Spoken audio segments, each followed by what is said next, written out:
Coming up on UT Today, we speak with an expert about the recent sequestration crisis and what it means for our country.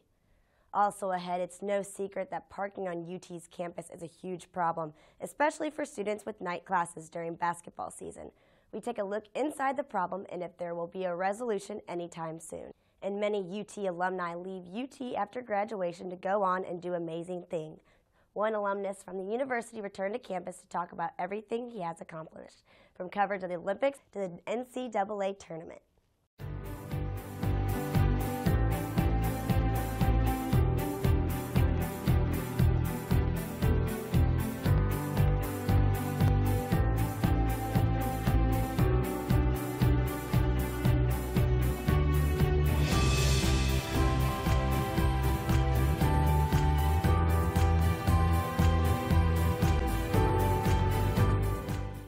Welcome to UT Today. I'm Emily Chastain. Thanks for joining us.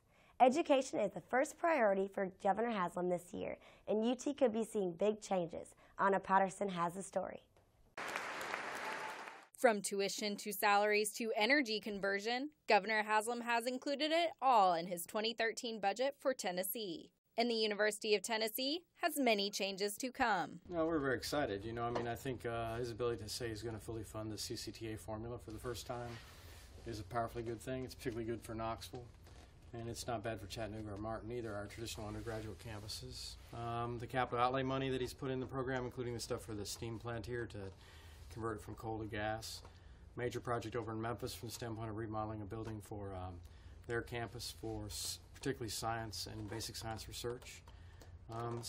The salary increase that he's talking about for state employees is real good too. So we were very excited and positive about it. Not only University of Tennessee President Dr. Joe DiPietro is excited about the changes, students are looking forward to Governor Haslam's proposed tuition increase cap at 6% for four-year schools. I would like to graduate in their student loans, but it's kind of at the point where I'm thinking about it. It's stressful. It's definitely easier on my mind and easier for my parents who helped me pay for my college, that we know it's only going to be a little bit more each year, but we still hope that eventually it'll be the same price the whole time.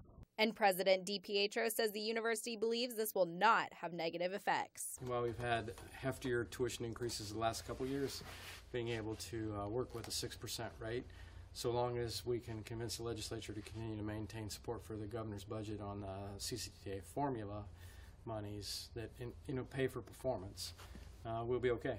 He says with better affordability, Governor Haslam might come closer to his goal of graduating 55% of students from post-secondary schools by 2025. How you're able to graduate in a more timely fashion, it's good for the student, it's good for the institution, and it's good for the state. But students aren't the only ones who can look forward to a better financial future.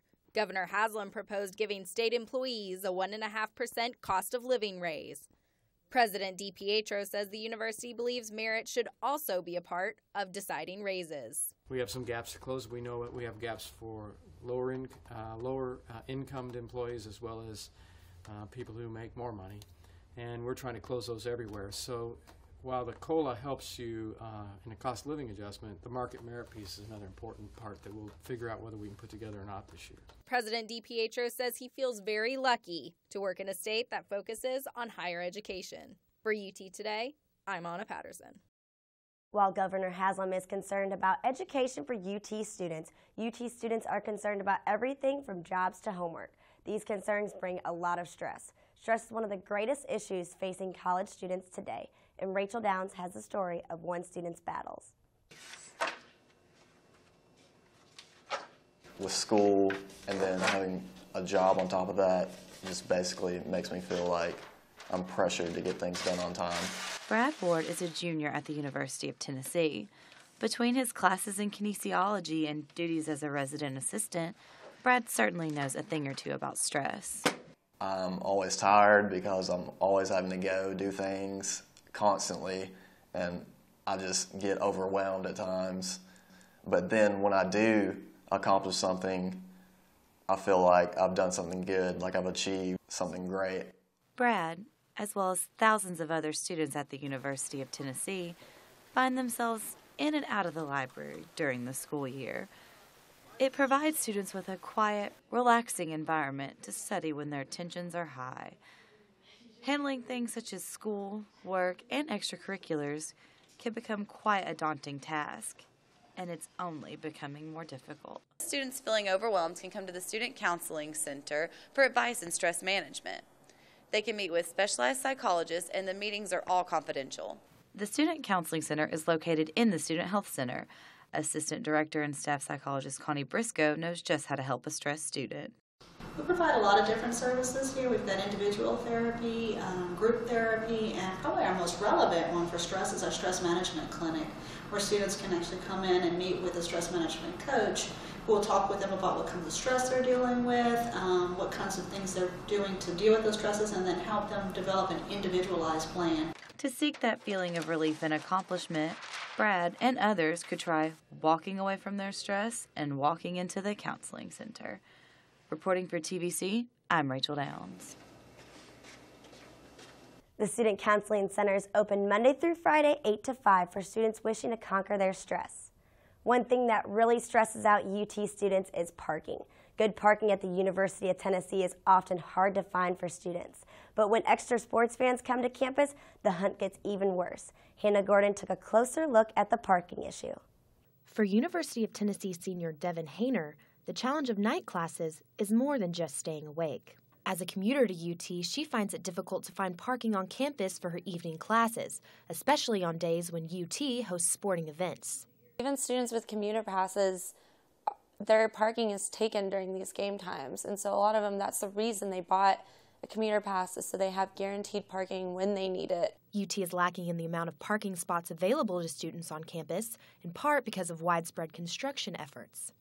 This problem only grows for students with night classes because commuter lots normally reserved for students are turned into public parking for events. People that have season passes get to park there, but students that are trying to get to their classes, the main reason they go to UT, can't even find somewhere to park.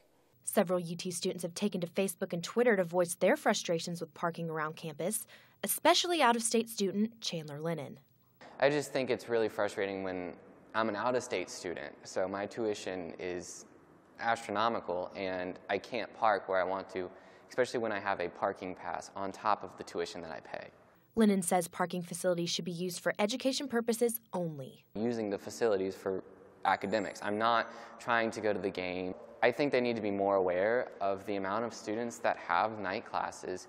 UT administrators say that parking projects to expand the number of spots available to students are in the works, but Hayner says students need to take priority now. It's where we go to school and we have classes, so I think that we should take priority over UT sports.